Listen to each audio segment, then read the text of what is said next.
오늘 2023년 2월 19일 주연절 후 7번째 주일 주님 앞에 기도하겠습니다. 묵상으로 기도합니다.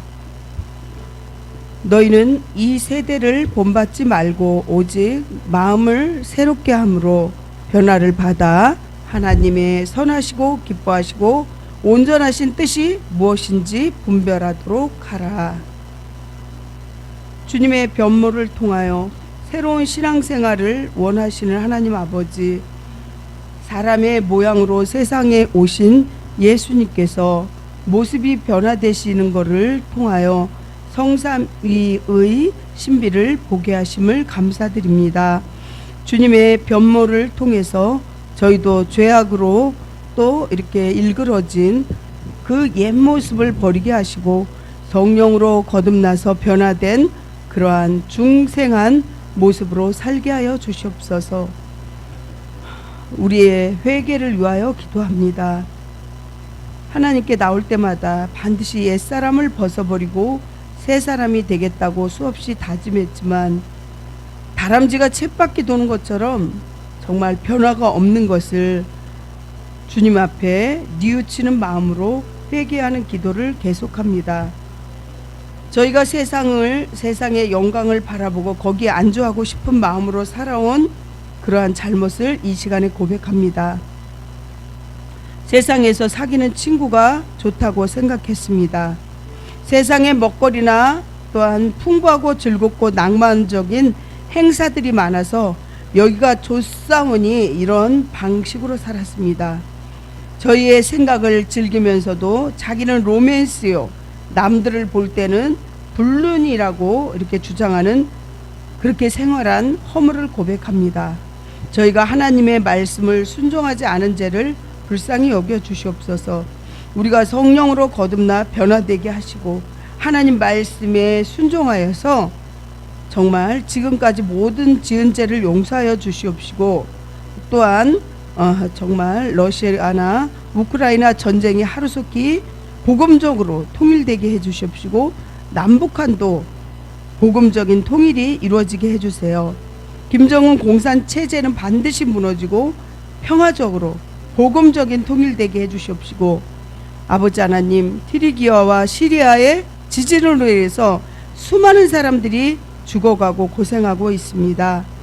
그곳에서 하나님의 은혜가 임하게 해주시옵시고 정말 세계적으로도 많이 도울 자들 붙여주시옵소서. 반드시 복음이 이루어지는 나라들이 되게 해주세요.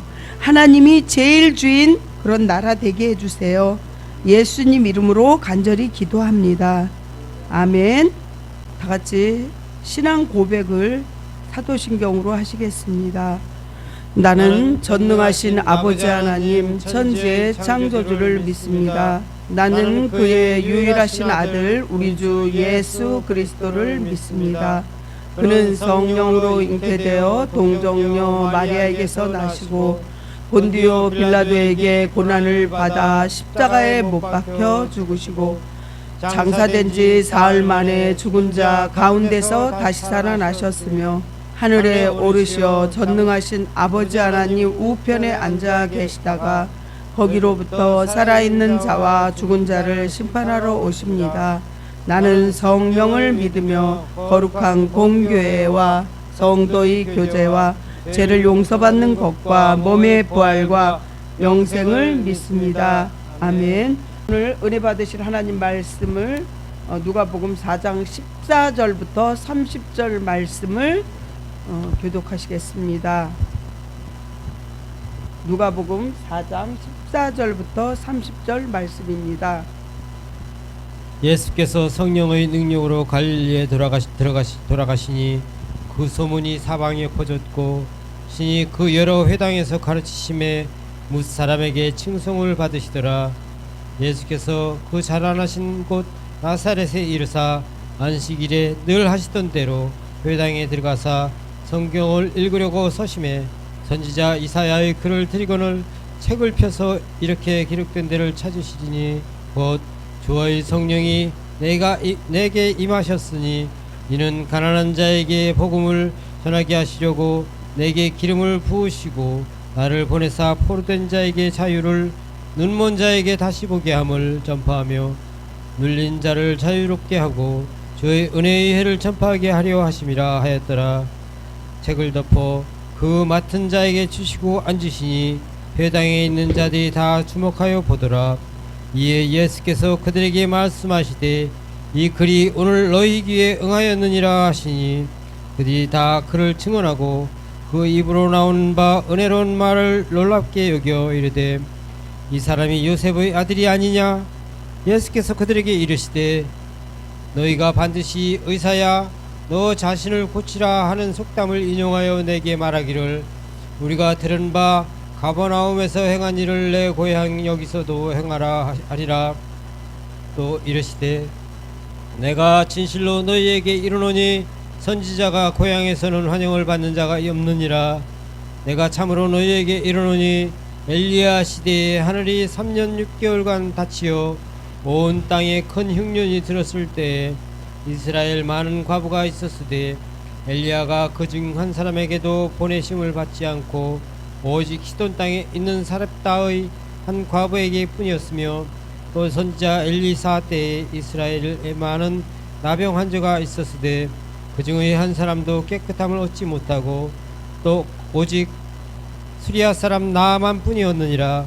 해당에 있는 자들이 이것을 듣고 다 크게 화가 나서 일어나 동네 밖으로 쫓아내어 그 동네가 건설된 산 낭떠러지까지 끌고 가서 밀쳐 떨어뜨리고자 하되 예수께서 그들 가운데로 지나서 가시니라. 아멘. 사랑의 하나님 은혜에 감사합니다. 정말 우리가 한 주일을 살아가면서도 너무 다사다난하고 정말 우리가 한 치 앞을 바라보지 못합니다.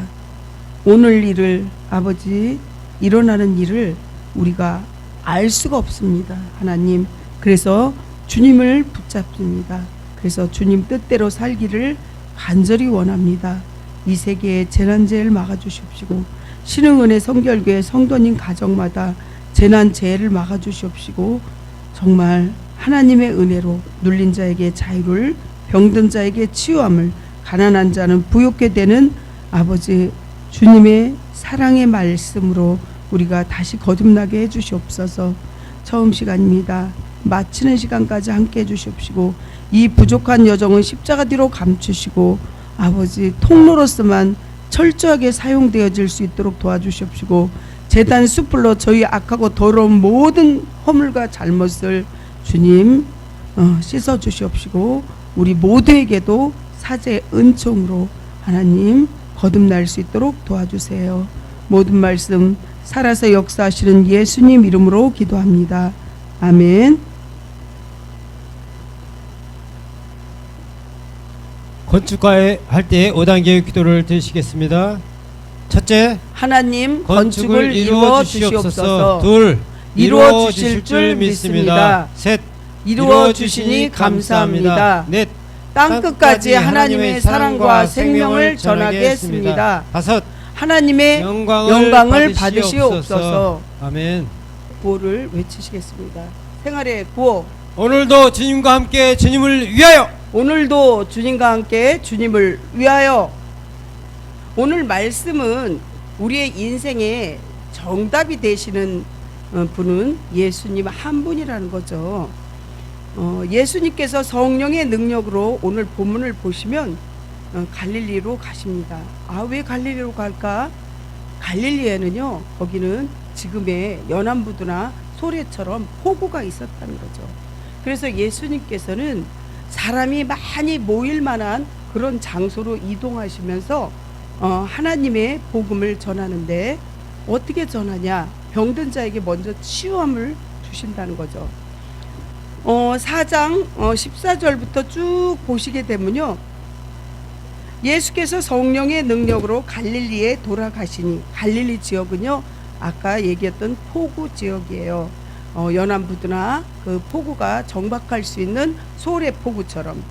그런데 예수님의 능력, 성령의 능력이요 갈릴리에 거기에 다 퍼져 있었어요. 소문이.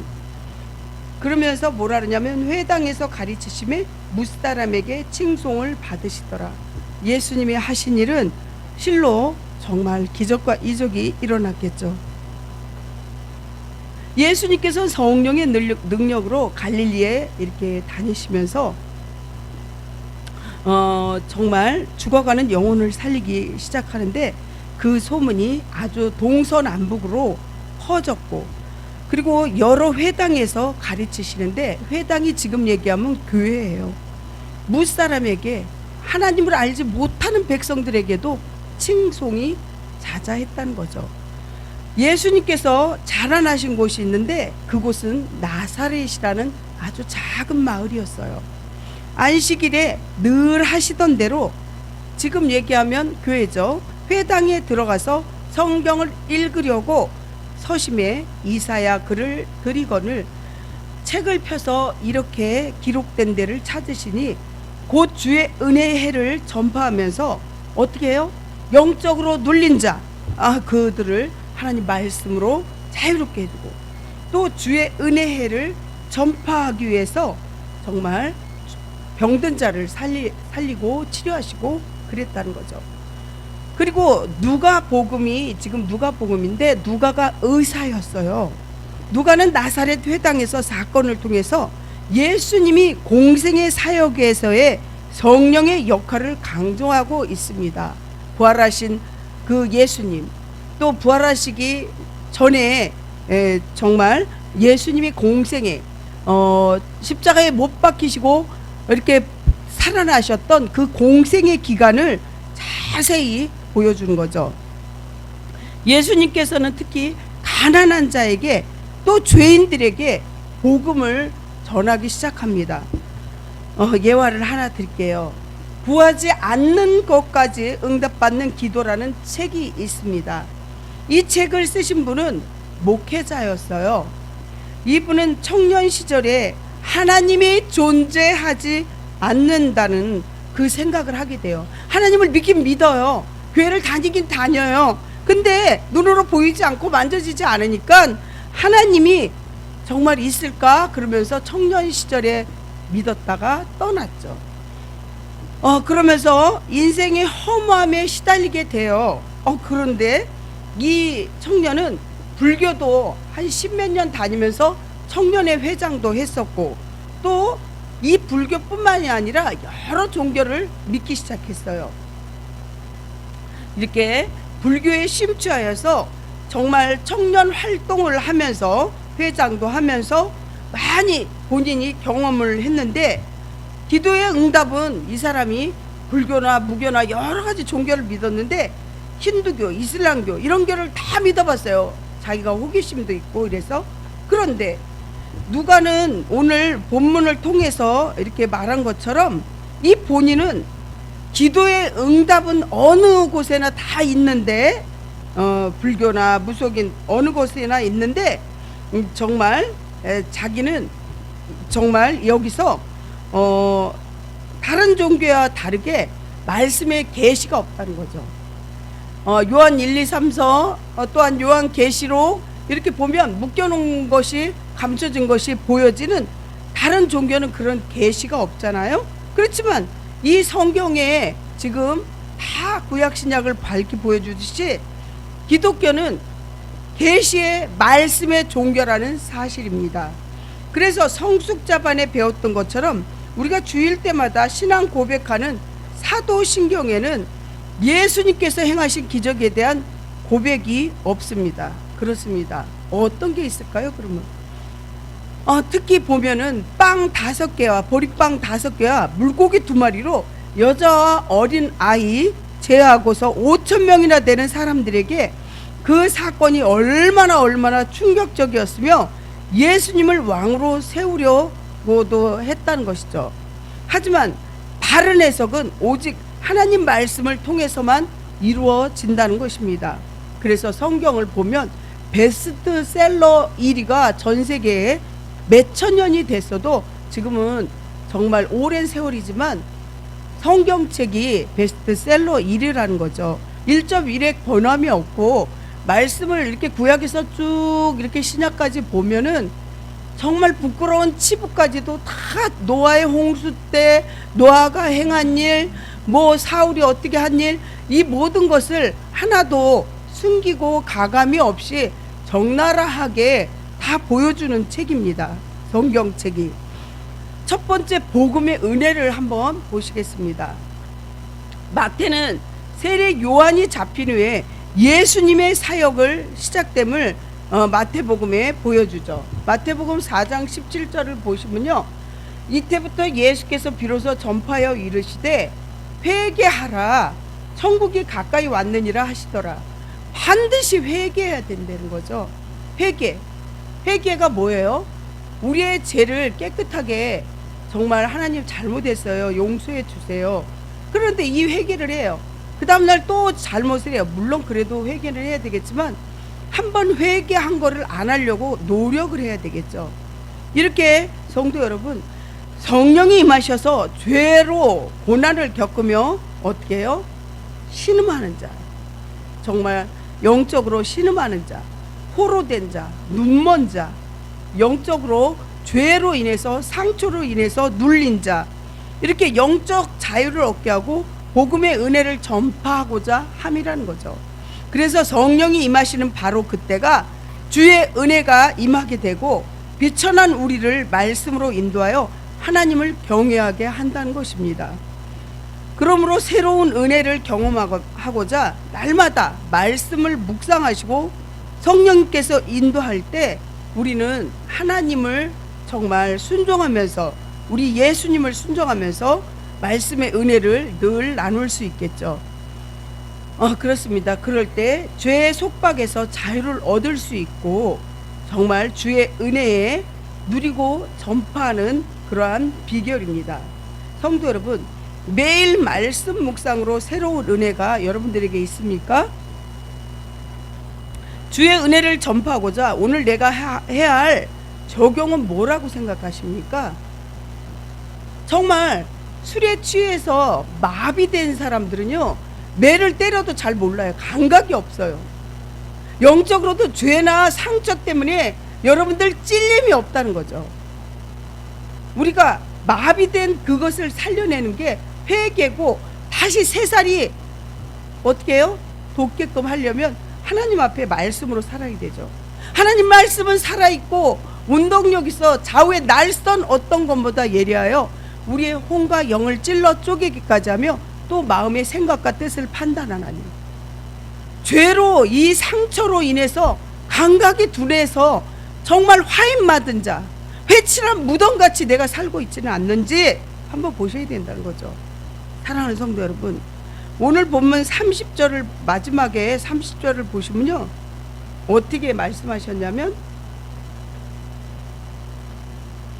예수께서 그들 가운데 지나서 가시게 됩니다. 우리 가운데 오시는 거죠. 예수님께서 이렇게 정말 주의 은혜의 때에 예수님께서 우리에게 다가오십니다. 예수님께서는 사방이 우겨싸움을 당해도 조금도 흔들림이 없이 겸손하게 담대하게 나가는 것입니다. 사방에 우겨싸움이 당해도 하늘문은 열려 있다는 거죠. 성도 여러분, 우리 모두에게는 이런 담대함이 있어야 합니다. 하늘이 무너져도 반드시 솟아날 구멍은 있다는 속담이 있듯이 말씀입니다. 사랑하는 성도 여러분, 복음은 하나님의 용서와 자비와 은혜와 기쁜 소식입니다. 18절 19절은 그리스도께서 안식일에 나사렛이라는 회당에서 낭독하신 성경의 말씀입니다. 18절 19절을 보면 4장 18절 19절, 주의 성령이 내게 임하셨으니 이는 가난한 자에게 복음을 전하게 하시려고 내게 기름을 부으시고 나를 보내사 포로된 자에게 자유를, 눈먼 자에게 다시 보게 함을 전파하며 눌린 자를 자유롭게 하고 주의 은혜 해를 전파하게 하려 하심이라. 아멘. 이거는 다 영적으로 보셔야 돼요. 주의 성령이 여러분들 보이십니까? 도깨비를 보면 도깨비가 뿔이 이렇게 있어서 보입니까? 안 보인다는 거죠. 성령님도 보이지 않아요. 그렇지만 우리가 보이지 않는데 존재하고 있는 게 너무 많아요. 공기도 안 보여요. 산소도 안 보여요. 바람은 나뭇결이 흔들리는 것 때문에 바람이 있는 줄 알죠? 안 보인다는 거죠. 물 밑으로 들어가서 빠져 죽는 게 산소가 없고 공기가 없어서 죽잖아요. 그렇지만 안 보여도 존재하는 게 있어요. 남녀 간의 사랑이 보입니까? 하지만 존재한다는 거죠. 이렇게 주의 성령이 내게 임하셨을 때 가난한 자에게 복음을, 이게 영적으로, 물론 육적인 그 부유함도 있지만 영적으로 내가 죄에서 상처에서 눌리게 되면요, 어떻게 돼요? 정말 하나님께서 임하지 않으면 영적으로 가난하게 되는 거죠. 그럴 때 왕같은 제사장의 기름 부음이 나를 보내사 눈먼, 영적으로 눈먼 나에게, 포로된 자에게, 죄로 포로되고 상처로 인해서 포로된 나에게 자유를 주신다는 거죠. 그래서 정말 사형수들이 들어가기, 그 사형장으로 이슬로 떠나기 전에 이렇게 하나님이 영적으로 눌리고 죽어가는 그 정말 사형 선고 받은 자들에게, 포로된 자에게 자유를 주셔서, 영적으로 눈먼 자에게 자유를 주셔서 평안함으로 죽어가면서 뭐라 그러냐면, 여기 계신 사형을 집행하는 모든 분들, 또한 정말 많은 참관자들, 이런 분들에게 하나님은 살아계십니다, 평안함을 가지십시오, 이렇게 하면서 죽어가는 거죠. 그 사람이 그 얼굴에 해같이 빛난다고 이렇게 간증하는 분도 있습니다. 그래서 눈먼 자에게 자유를, 병든 자에게 치유함을, 병든 자는 예수님께서 복음을 전하기 전에 반드시 병든 자를 치유하셨다는 거죠. 그렇습니다. 성도 여러분, 복음은 바로 이런 것이에요. 율법 시대의 마지막 선지자였던 세례 요한을 한번 보십시오. 세례 요한이 뭐라 그랬냐면, 예수님도 잘못하면 욕했어요. 세례 요한도 욕했어요. 뭐라고 욕했냐고요? 누가복음 3장 7절 8절 보십시오. 이 독사이 같은 자식들아, 회개에 합당한 열매를 맺으라. 예수님, 세례 요한 욕 안 했을 것 같아요. 예수님은요, 그 회당에서 장사하고 비둘기 뭐 이런 거 다 갖다 던지고 막 화를 내시고 다 내쫓았어요. 회당에서, 말하자면 교회에서 장사한 거예요. 그럴 때 너무너무 노하셔가지고 다 갖다가 던지고 막 이렇게 했는데, 누가복음 3장 7절 8절도 이렇게 정말 호통을 치고 무섭게 야단치신 거예요. 그러나 복음 시대의 막을 여시는 그리스도께서는 하나님의 자비와 사랑과 은혜를 먼저 선포하신 거예요. 주님은 죄인들을 고치시면서 소자야 안심하라, 내 제사함을 받았느니라, 이렇게 말씀하셨죠. 그래서 골든타임이 참 중요한 거예요. 골든타임이 얼마나 중요한지, 불난 지도 얼마 안 됐을 때 빨리 이 골든타임 내에 불을 꺼야지, 그렇지 않으면 불이 확 일어나죠. 뇌출혈이나 뇌진탕 당했을 때도 골든타임이 중요하고, 정말 며칠 전에 이렇게 뼈가 골절되고, 또한 정말 5가지 병명이 나올 정도로 죽어갈 때도 골든타임이 중요한 거죠. 성령께서 빨리 병원에 가봐라, 얼른 가라, 이렇게 해라. 그렇습니다. 그것이 바로 여자의 직관도 있지만 성령님께서 함께 하시는 거예요. 아멘. 이 세상의 법도 죄인 중에 병든 자는 우선 그 병을 고쳐주고 난 후에 감옥에 보냅니다.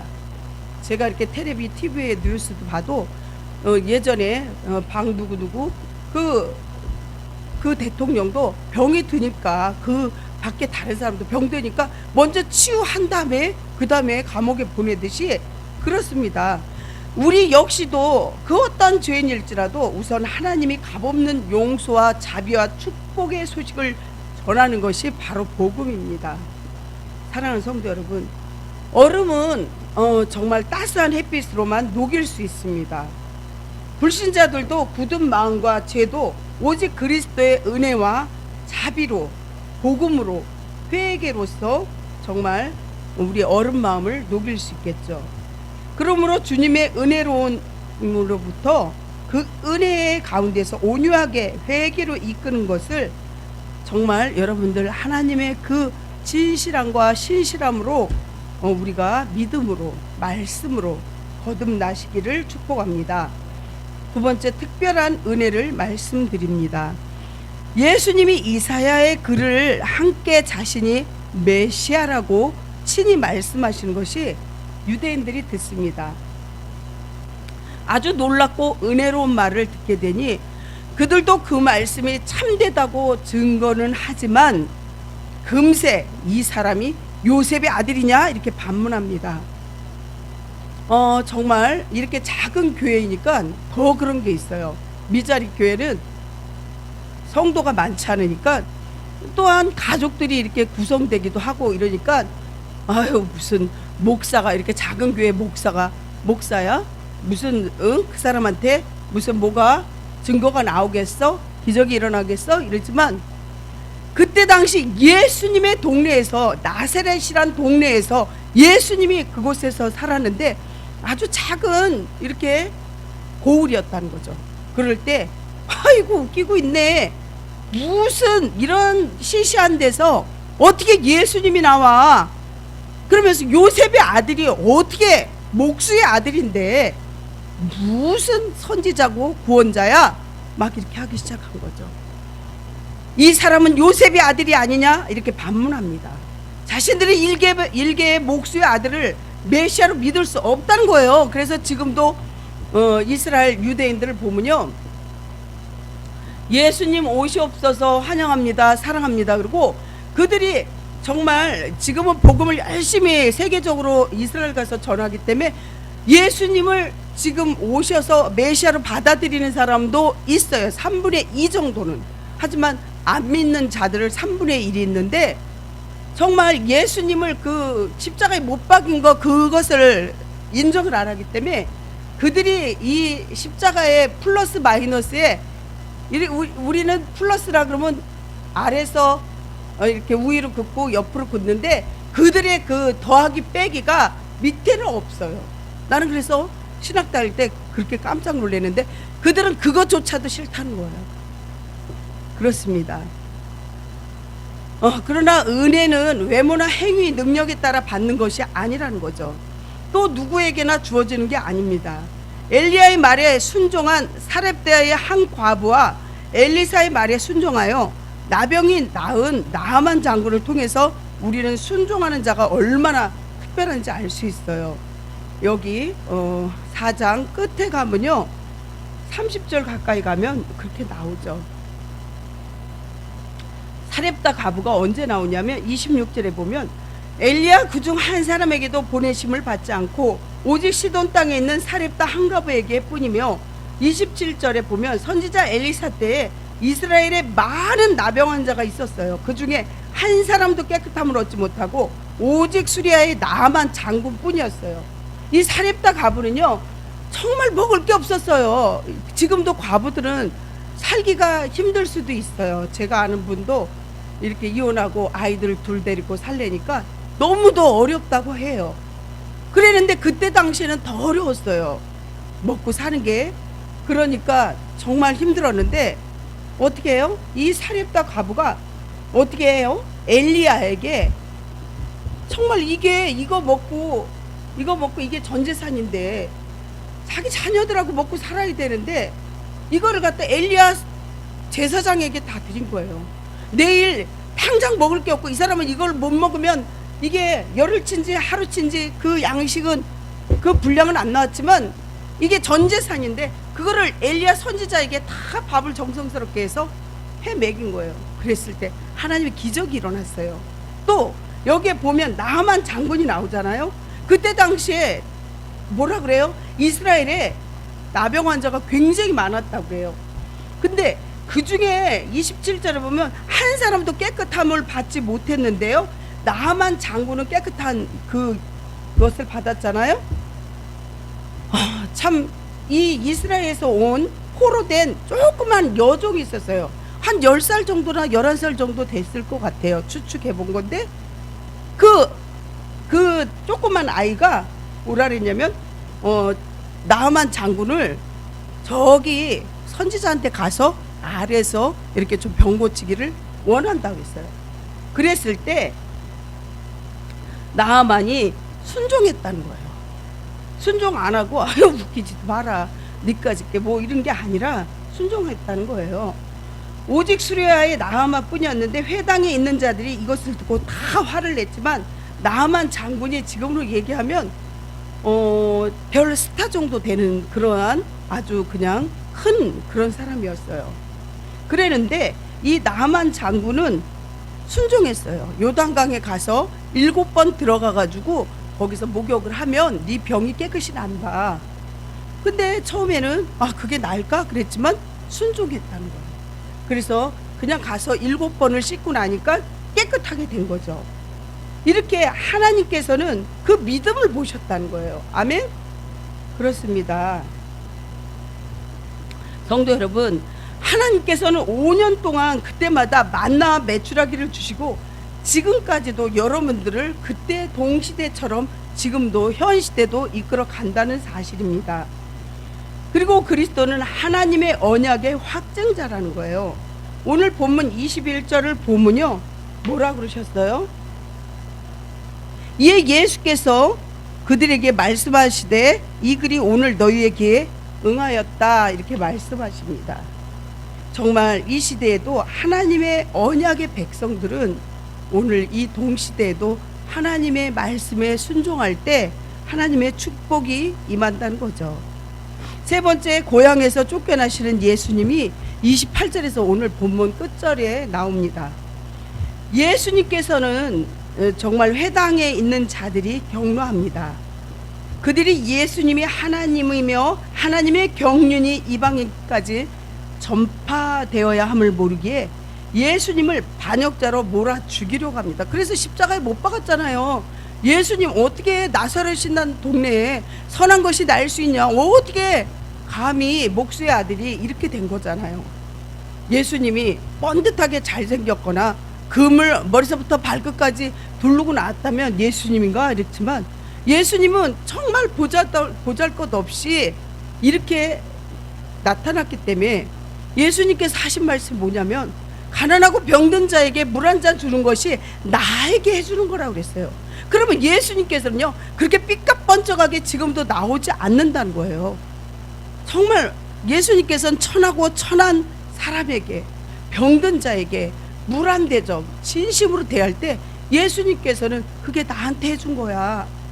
너네들 선지자들 암만 병 고쳐주고 말씀을 잘 전하고 암만 잘해줘도 정말 그게 나를 위해서 했냐? 너희 자신을 위한 거 아니냐? 이런 것이죠.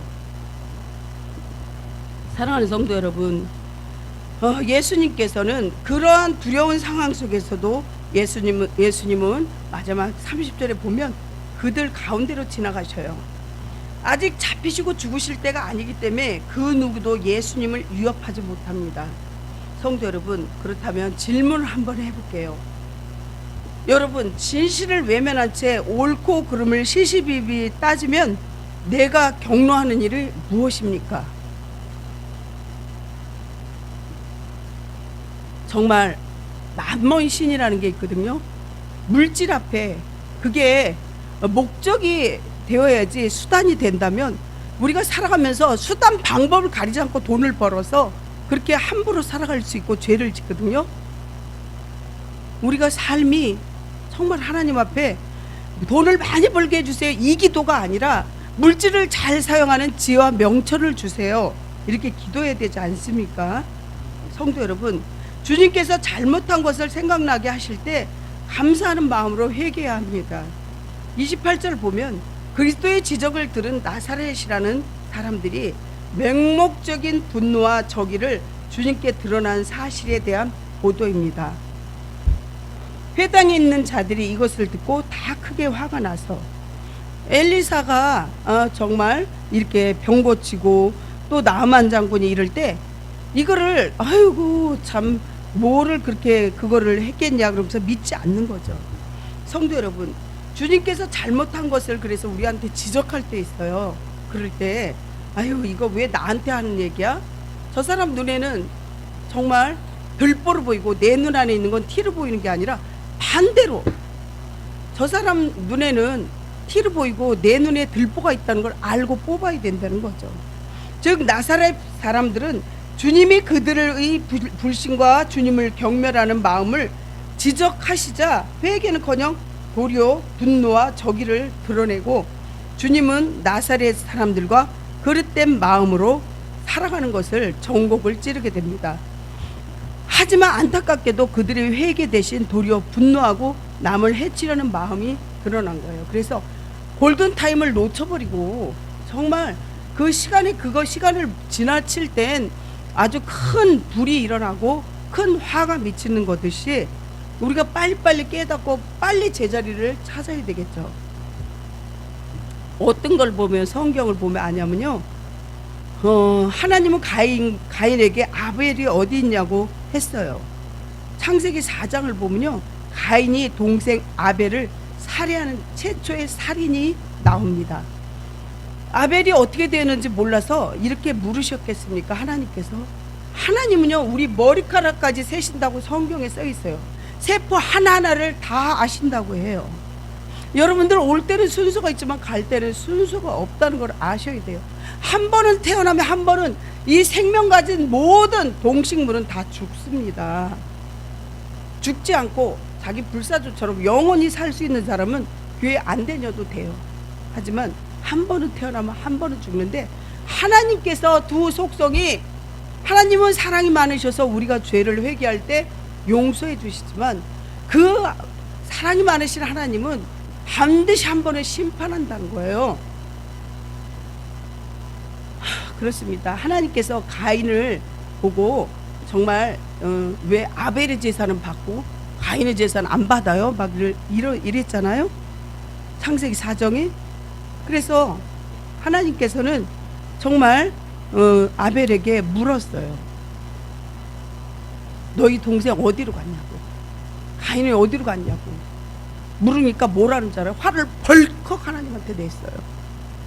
창세기 4장을 읽으세요. 여러분들이 성경을 읽어야지 제 말씀이, 성경 말씀이 이해가 되는 거예요. 그러니까 내가 동생을 지키는 자니까 이런 거예요. 지가 돌로 쳐서 최초로 살인해놓고. 그러니까 정말 이렇게 이 사람의 속성은 아주 악한 면이 있다는 거예요.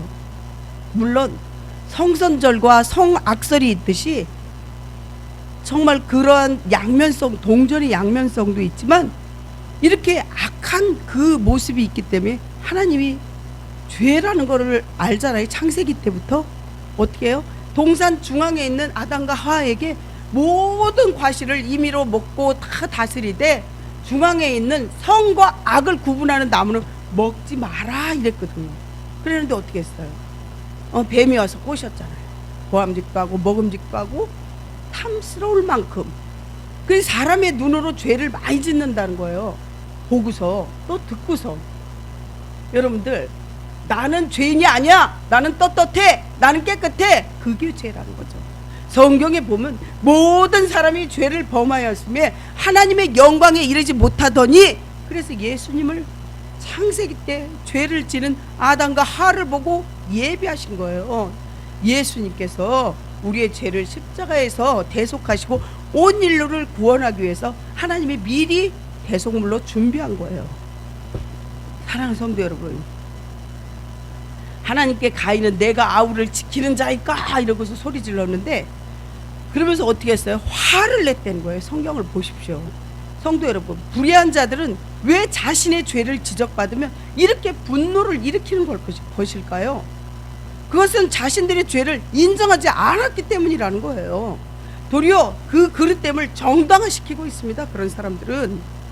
그래서 영을 분별해야 돼요. 이게 이런 말을 할 때, 이 사람이 이렇게 말을 할 때 예수님이 기뻐할까? 아니면 마귀가 좋아할까? 영 분별 바로 됩니다. 아무것도 몰라도 목사님이 얘기하는 걸 말귀를 알아듣고 이렇게 할 때 하나님이 기뻐할까? 마귀가 좋아할까? 이거를 할 때 판가름이 나는 거예요. 성도 여러분, 그것은 자신들의 죄를 인정하지 않고 그릇됨을 정당화시키는 사람들이 그렇게 한다는 거예요. 지킬 박사 하이디 한번 볼까요? 정말 어느 마을에 가난한 이들을 무료로 낮에는 치료하는 의사가 있었습니다. 그 사람은 누구냐 하면 여러분들이 잘 알 수도 있어요. 지킬 박사 하이디예요. 동네 사람들은 그를 굉장히 존경하며 그는 인격자였어요. 그런데 그 마을에 밤마다 강도가 나타나서 동네 사람을 괴롭히고 있었어요. 그는 자신을 하이드라고 이름을 밝히면서 동네 사람을 괴롭히는데, 아니 낮에는 의사고 착한 사람이고 많은 사람 구제하니까 도대체 범인을 잡을 수가 없었던 거예요. 그러던 어느 날 꼬리가 길면 밟힌다는 거예요.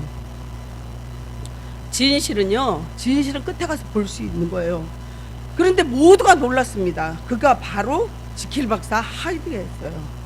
낮에는 성자예요. 얼마나 선하고 귀한 사람인지. 밤에는 악마였다는 거예요. 이것이 바로 인간의 두 종류의 모습이라는 거예요. 사람들은 천사의 모습과 악마의 모습을 가지고 있는 중간자라고 파스칼이, 여러분들 잘 아는 유명한 파스칼이 말해주고 있어요. 인격이 좋다고 죄를 이길 수 있을까요? 절대 안 됩니다. 그러므로 우리는 어떻게 해요? 늘 자신을 살펴봐야 돼요. 서 있을까 넘어질까 조심하라 그랬어요, 하나님이. 성도들은 믿음 안에서 그리스도의 믿음의 눈으로 봐야 한다는 거예요. 그럴 때마다 그리스도 안에 있는 하나님의 모습과 은혜를 발견하게 될 것입니다. 우리가 생각을 잘못해서 순간의 실수로 평생을 좌우하는, 예전에 정말 그 LG나 뭐 이런 골드스타라고 그러죠. 순간의 선택이 TV나 10년을 좌우합니다 이러듯이 우리가 순간의 선택으로 눈이 멀어서 하나님을 버리게 되고 후회하는 일이 없도록 살아야 된다는 것입니다. 아멘. 말씀을 마무리합니다. 우리의 행동과 말을 할 때 주님께서 내 곁에 계신다는 것을 반드시 명심하십시오. 여러분은 주님처럼 다툼과 변론을 피하고 오직 복음 전파 사역에만 최선을 다하시는 지혜로운 성도들이 다 되시기를 예수님 이름으로 간절히 축원합니다. 아멘. 기도하겠습니다.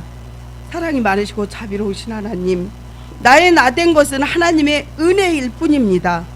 복음의 은혜를, 우리가 특별한 하나님의 사랑을, 특별한 은혜를, 고향에서부터 배척당하고 버림당한 예수님을 우리가 가슴속으로 뜨겁게, 주님의 은혜를, 눌린 자에게 자유를, 병든 자에게 취함을, 가난한 자는 부욕해 되는 예수님을 우리는 복음을 목숨을 다하는 날까지 삶의 증인으로서, 우리의 산 증인으로서 아버지 증거하고 전하게 해주시옵소서.